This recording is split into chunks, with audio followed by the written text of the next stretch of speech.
Assalamualaikum warahmatullahi wabarakatuh. Innal hamdalillah nahmaduhu wa nasta'inuhu wa nastaghfiruh wa na'udzu billahi min syururi anfusina wa min sayyiati a'malina may yahdihillahu fala mudhillalah wa may yudlil fala hadiyalah. Asyhadu an la ilaha illallah wahdahu la syarikalah wa asyhadu anna Muhammadan abduhu wa rasuluh. Allahumma sholli ala Muhammad wa ala ali Muhammad wa ala ashabi ajmain, amma ba'd. Qala Allah Ta'ala fi suratil Baqarah, a'udzu billahi minasyaitonir rajim. Wa kadzalika ja'alnakum ummatan wasatan litakunu syuhada'a 'alan nas wa yakuna ar-rasulu 'alaikum syahida.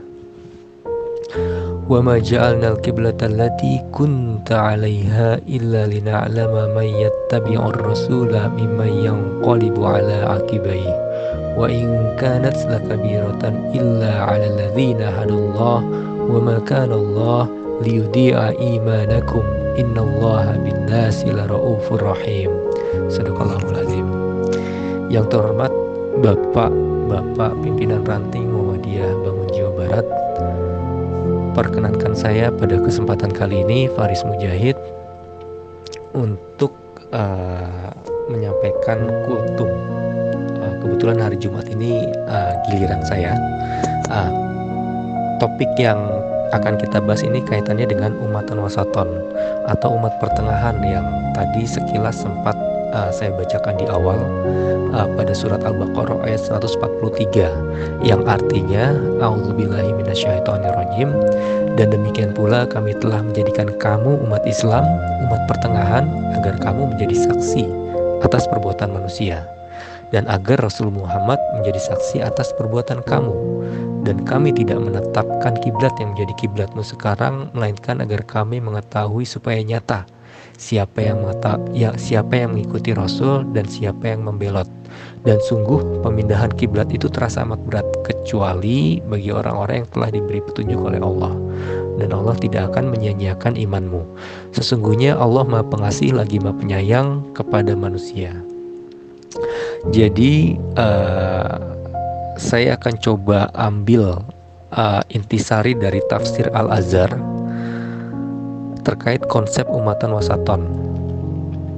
Seperti yang kita tahu, tafsir Al-Azhar ini ditulis oleh Buya Hamka. Beliau adalah salah satu ulama besar yang dimiliki oleh bangsa Indonesia. Beliau juga aktif di Muhammadiyah dan beliau pernah menjabat sebagai ketua MUI.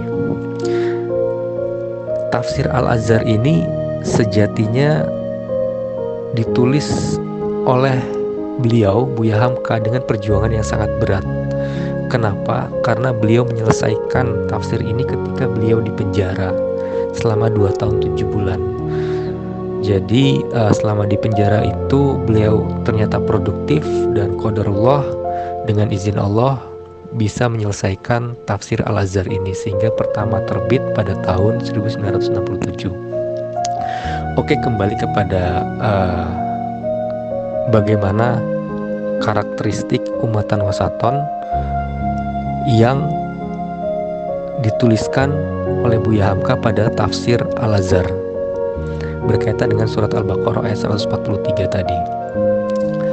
Ada 4 karakteristik agar kita umat muslim bisa menjadi umatan wasaton menurut Buya Hamka. 8 karakteristik tersebut, yang pertama adalah iman kepada Allah sebagai dasar, sebagai landasan utama. Lalu yang kedua adalah keadilan, ketiga keseimbangan, keempat kejujuran, kelima keberanian, keenam kebijaksanaan, ketujuh persaudaraan, dan yang terakhir adalah jalan yang lurus, shiratal mustaqim. Pada kesempatan kali ini sepertinya kita tidak bisa membahas satu persatu, jadi insya Allah kita akan bahas 2 pertama. Yang pertama yaitu iman kepada Allah Subhanahu wa Ta'ala. Kenapa ini penting? Karena sejatinya iman kepada Allah Subhanahu wa Ta'ala ini memiliki konsekuensi yang sangat besar. Tidak serta-merta terucap pada lisan kita, asyhadu alla ilaha illallah, tidak. Kita bersaksi kepada Allah, kita bersaksi bahwa Allah adalah satu-satunya Tuhan yang hak untuk disembah. Tidak hanya sebatas itu, tapi ada turunan-turunannya. Salah satunya adalah rukun iman. bagaimana kita selain percaya kepada Allah Subhanahu wa taala, kita juga harus percaya atau beriman kepada malaikat-malaikatnya. Kita harus beriman kepada kitab-kitabnya. Kita beriman kepada nabi dan rasulnya, iman kepada hari akhir, dan yang terakhir beriman kepada qada dan qadar. Jadi di bawah 6 rukun iman ini juga masih ada turunan-turunan lainnya. Salah satu contohnya kalau kita iman kepada kitab Allah, yang mana salah satu kitabnya adalah Al-Quran. Banyak sekali kandungan yang bisa kita pelajari, yang bisa kita gali dalam kehidupan sehari-hari dalam Al-Quran itu. Jadi tadi tidak serta-merta hanya dalam lisan, tapi juga turunan-turunannya dan bagaimana kita mengaplikasikan iman kepada Allah dan turunan-turunan tadi pada kehidupan sehari-hari. Kenapa ini penting? Kenapa percaya kepada Allah Subhanahu wa taala ini sebagai dasar yang penting? Karena dengan percaya kepada Allah Subhanahu wa taala, beriman kepadanya, kita bisa tahu, ini bisa memberikan petunjuk kepada kita mana yang salah dan mana yang benar, mana yang ma'ruf, mana yang mungkar, mana yang hak dan mana yang batil. Sehingga pada prosesnya, ketika kita ingin melakukan sebuah aktivitas, entah itu belajar, bekerja, dan lain sebagainya, ada rasa tanggung jawab yang ada pada diri kita sebelum melakukan hal itu. Apakah yang kita lakukan ini salah atau benar? Apakah yang kita lakukan ini sesuatu yang ma'ruf, sesuatu yang baik, atau sesuatu yang mungkar, yang tidak disukai oleh Allah Subhanahu wa taala. Sehingga kita diajari juga ketika sebelum kita melaksanakan sebuah aktivitas, pekerjaan, ibadah, atau yang lainnya, kita diajari untuk niat. Jadi niat semata-mata hanya kepada Allah Subhanahu wa taala. Kalau kita niatkan semata-mata hanya kepada Allah Subhanahu wa taala, maka insya Allah yang kita lakukan itu insya Allah bagus. Karena yang kita niatkan itu semata-mata hanya kepada Allah. Tidak mungkin kita melakukan hal yang buruk kita niatkan kepada Allah, tidak mungkin. Termasuk juga ketika kita ingin menjadi umatan yang wasatan, umatan pertengahan. Sehingga landasan ini, yaitu iman kepada Allah, itu menjadi hal yang sangat dasar untuk membentuk umat pertengahan. Jadi tadi kalau dari ayat tadi ya, umat pertengahan, kita sebagai umat muslim itu sebagai contoh bagi umat-umat lainnya. Kita bicara tidak hanya tentang kaum muslimin, tapi secara umum, kaum Nasrani, Yahudi, dan lain sebagainya, bangsa-bangsa yang ada di dunia ini. Jadi tadi iman kepada Allah sebagai landasan utama bagi terbentuknya salah satu karakteristik umatan wasaton, umat pertengahan. Lalu yang kedua, menurut Buya Hamka, karakter yang kedua yang harus ada dalam diri seorang muslim adalah adil, keadilan. Sederhananya seperti ini, keadilan itu adalah bagaimana kita memperlakukan orang lain itu sama ketika kita ingin diperlakukan. Jadi jangan sampai ketika kita melakukan hal buruk atau memaksakan kehendak kepada orang lain, tapi kita tidak mau ketika hal buruk itu atau kehendak tersebut dilakukan kepada kita. Jadi ini tidak adil.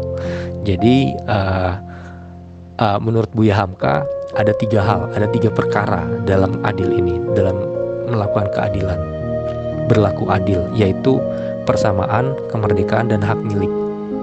Tentang persamaan, jadi persamaan ini adalah standar minimum yang dimiliki oleh setiap manusia. Setiap manusia berhak atas standar minimum ini.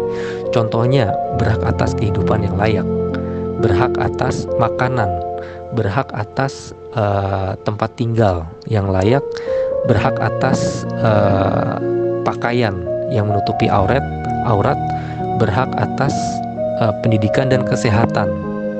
Nah,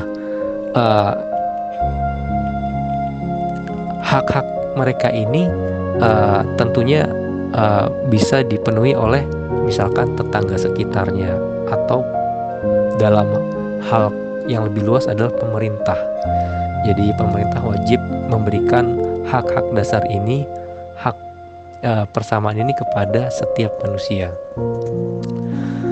Lalu yang kedua, tentang kemerdekaan. Seperti yang kita tahu, kita hidup di masa yang secara zahir sudah tidak ada budak.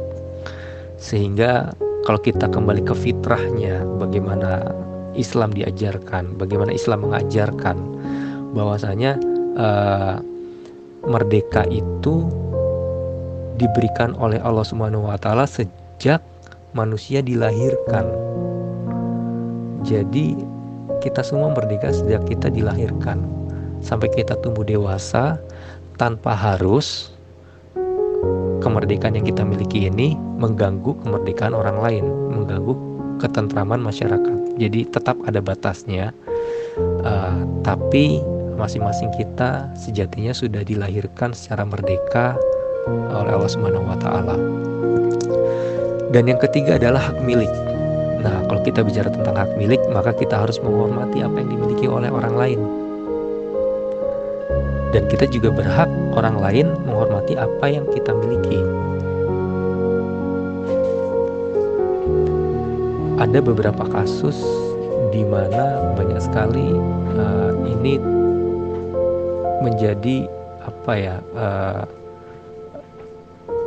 di masyarakat menjadi sebuah kasus. Contohnya adalah bagaimana seseorang tetangga tidak menghormati tanah yang dimiliki oleh tetangganya, atau dalam hal yang lebih sempit, kekeluargaan, bagaimana warisan itu bisa jadi diperebutkan antara satu saudara dengan saudara lainnya. Nah, hal inilah yang menjadi perkara yang ketiga tadi, bagaimana kita menghormati hak milik orang lain. Sehingga ketika ada hal-hal kasus seperti tadi, sejatinya pemerintah dan penguasa hadir di situ untuk menyelesaikan kasus tersebut. Jadi tadi terkait dengan keadilan mencakup 3 hal pokok, yaitu persamaan, kemerdekaan, dan hak milik. Sehingga ketika ketiga hal tersebut tercapai, ini menjadi salah satu karakteristik terbentuknya umatan wasaton, umatan pertengahan. Jadi sekian untuk kultum kali ini. Insya Allah kalau ada kesempatan lain kita akan bahas sisanya, ke-6 sisanya. Mohon maaf bila ada hal-hal yang kurang berkenan, karena saya sendiri masih belajar juga. Dan jangan lupa kita berdoa agar pandemi segera berakhir. Akhirul kalam, wassalamualaikum warahmatullahi wabarakatuh.